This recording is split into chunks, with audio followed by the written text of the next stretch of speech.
Yeah, just put it back. We all start with 2. Tempers have flared. Yeah, it has been tough. No! Molly, stop! The distractions are an issue. Please take your headphones out.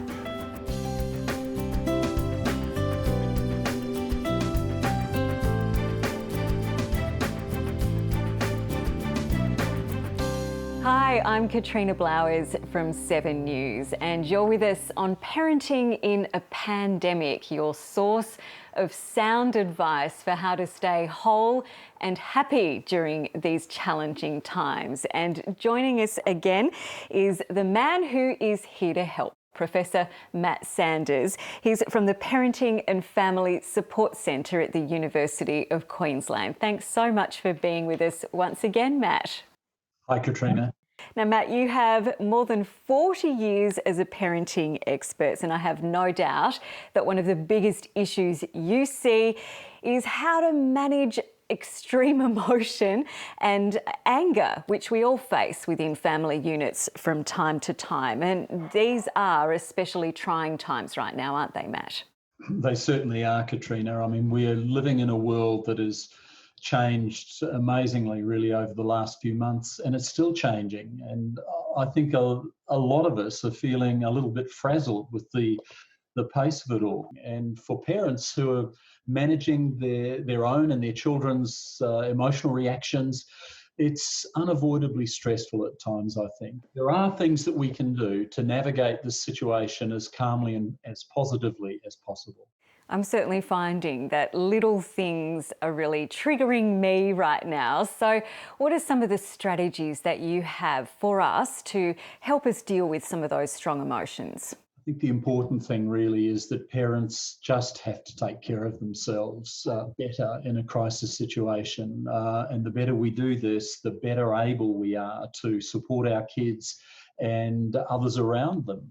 If you're aware of how you're coping, both physically and emotionally, this helps a lot. You can react more quickly and manage the stress that you're having to deal with more effectively. And I mean, these include unpleasant emotions at times like anxiety and sadness and anger. We've been together 24/7 pretty much for a number of weeks now, so that whilst, yes, we do love each other dearly, we're getting on each other's nerves. One thing that was banned early on was board games. You're in jail. Wait. Yeah, we all start with 2. Yeah, just put it back. We all start with 2. It's just the little things that seem to set off epic arguments. Our response to that is to give everyone their space. I've tried to learn to be patient, remain calm, work things out. Speak calmly instead of yelling. Thinking before we speak, mainly, Yeah. I think, as well. That too. If you can identify how your emotions are affecting your everyday parenting, we're so much better off, because when you feel upset, when you feel angry, when you're feeling anxious, how do you actually convey those feelings to your children, and how does it affect your behaviour? And if you feel those, or if you tune in to where you're feeling those emotions in your body, is that kind of like an early warning system where you can then nip it in the bud early? Well, at least it makes you aware of what you're experiencing. And so, for example, if you're feeling agitated, you're feeling sort of irritated, angry, that becomes a little clue to you that maybe I need to just sort of slow down a bit. Maybe I need to calm down a bit more, and then I'll be able to deal with the situation in front of me more effectively. Well, thank you, Matt. Stick with us, because next Matt has some suggestions for managing states of high anxiety and stress.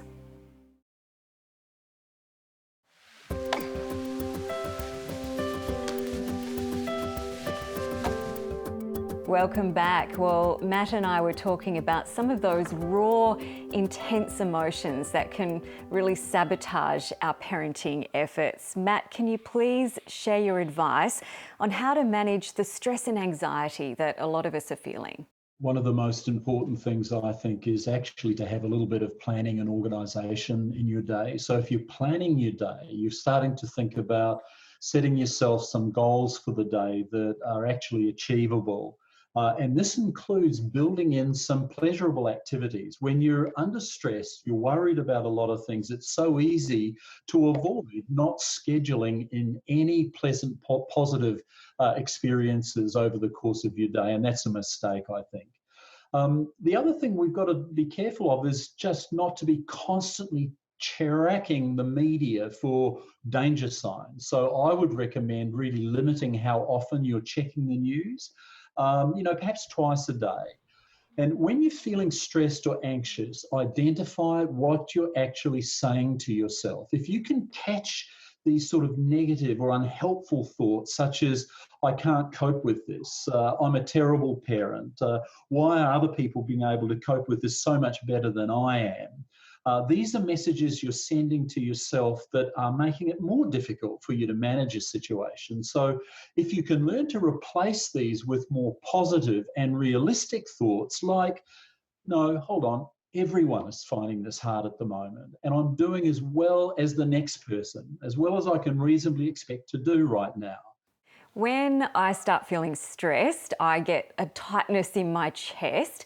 Are there any quick little breathing exercises that I can do to kind of overcome that, regulate my emotions, that aren't going to be too obvious to my children? Yes, there certainly are. I mean, the fact that you're tuning into your breathing is important in its own right, because what it's maybe suggesting is that you need to do some deep, slow breathing to just slow your respiration rate down and to be in the moment. And there are lots of apps that are available online around stress management, around diaphragmatic breathing and mindfulness and relaxation exercises that can be very helpful. The other thing that I would say in terms of just looking after yourself really is about keeping healthy. That, when you're under stress, the great temptation is that you don't get enough sleep. You've got this, you're almost like chronically exhausted. You haven't been able to do what you wanted to do during the day, so you end up burning the midnight oil at night. You're staying up far too late, but you need to get up early in the morning. You're tired, you're exhausted. And you combine with that not doing any regular exercise at all, and perhaps not eating regular meals in the way that you would have in the past. And that's a formula for making it more stressful for you. And finally, I would just say, always be on the lookout for positives in a difficult situation. It's like this enforced time at home with our kids and being with each other for this amount of time is a really good opportunity for a level of family connectedness, closeness, coming together that many of us have not known terribly well in our busy, hectic lives. And always be thinking about things being half full, not half empty. So that the more you can think about an optimistic outcome to all of this rather than doom and gloom, the better able we are to convey that sense of future, purpose and optimism to our children. I love that, and you are so great at always being able to see the silver lining in every scenario. Well, we might take a break, and when we come back, are tempers flaring underneath your roof? We'll look at how to manage anger and frustration.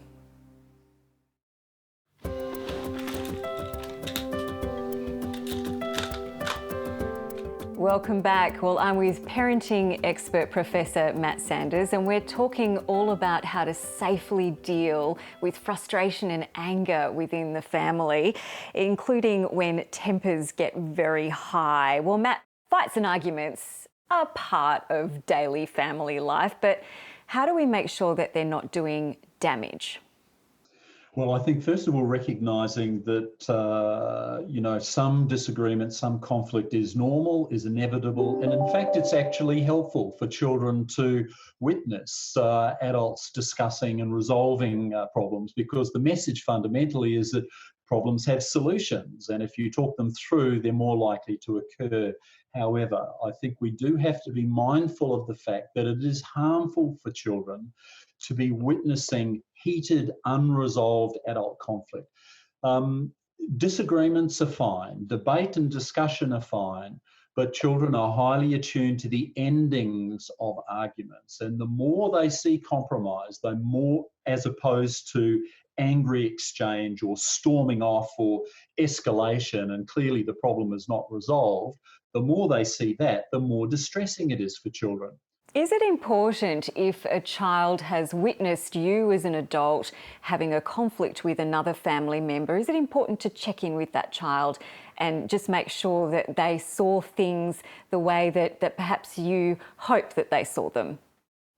I think if there's any sign that you're getting that your child has been distressed by the interaction and what they've listened to, then checking in and tuning into what they're thinking about it is a good idea, and it's an opportunity to provide them with some reassurance. I think the other thing about managing our emotions, particularly things like anger, is tuning into the triggers. Now, things like lack of sleep or high levels of stress that we've been experiencing on a particular day that leave you feeling frustrated, impatient, annoyed, or angry, these increase the risk of conflict occurring. And when that is happening, it's important to tune into your thinking, tune into your thoughts that are actually making you angry, and being prepared to talk back to this kind of negative thinking so that you reduce your irritability and anger and stay calm. So, for example, if you think, oh, these kids are making all this noise, they're doing it deliberately, they're doing it on purpose, and it's just because I'm on the phone, they're always like this, they're never going to change. No, Batman. Boys, be quiet, I'm on the phone.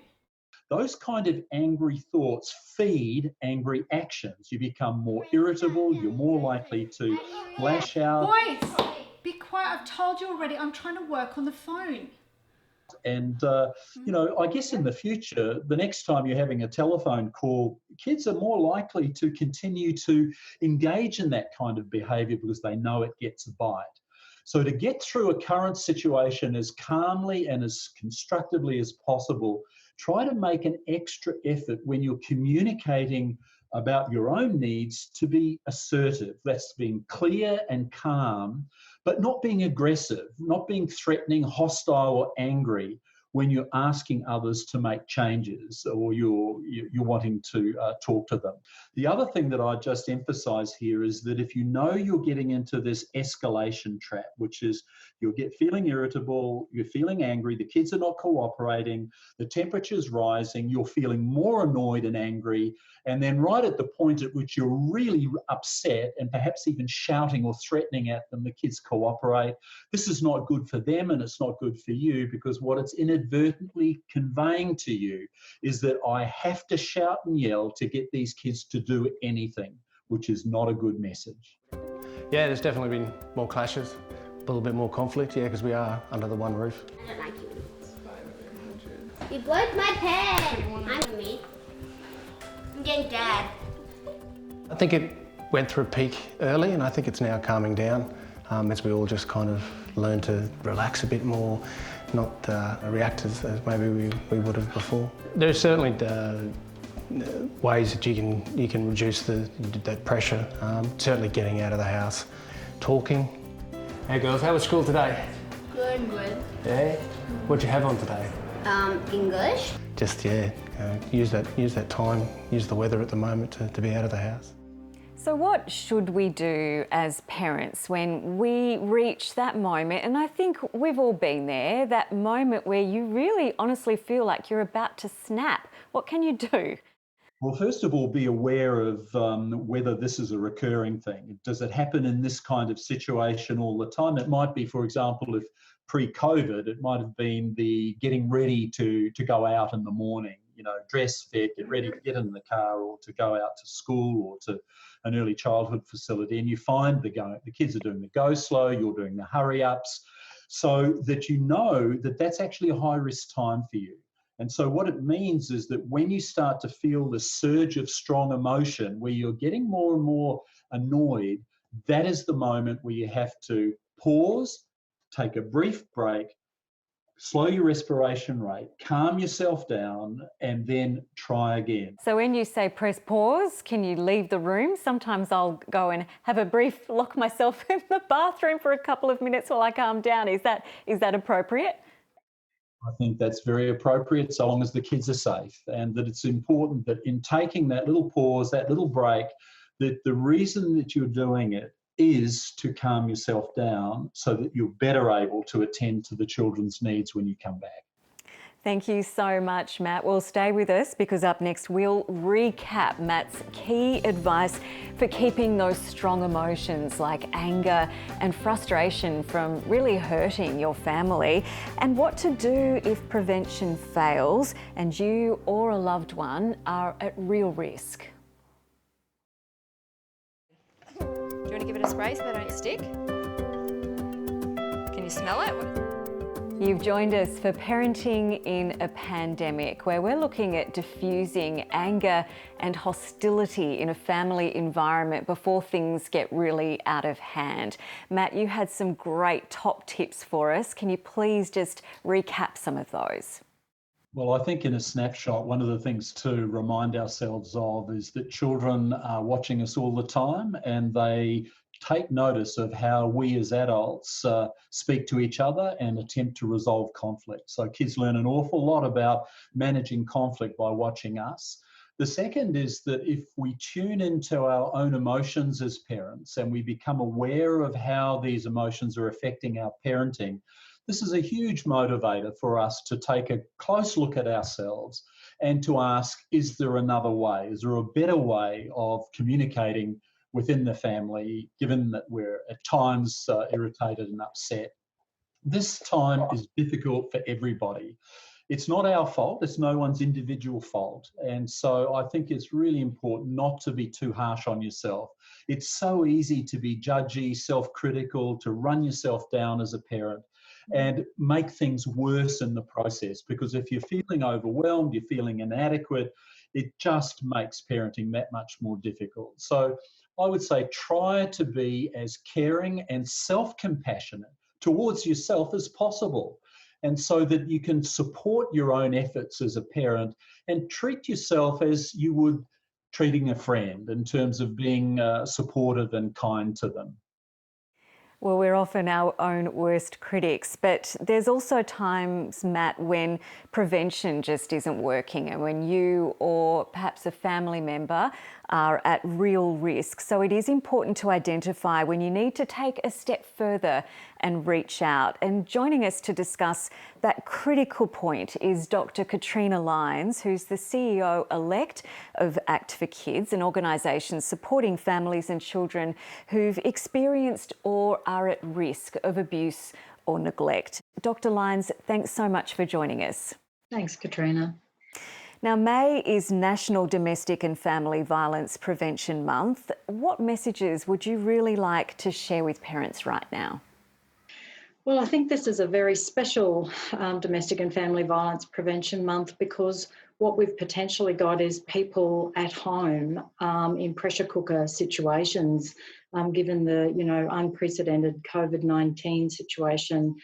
So relationships that may already be a little bit difficult, and people who struggle to cope with their own emotions in general, as Matt was saying, looking after themselves and trying to manage their own responses towards their kids, may find themselves in a very heightened anxiety state, loss of jobs, all sorts of different things, and also coping with children who are very anxious about the current situation. So I think we've got a special month of to really consider prevention strategies.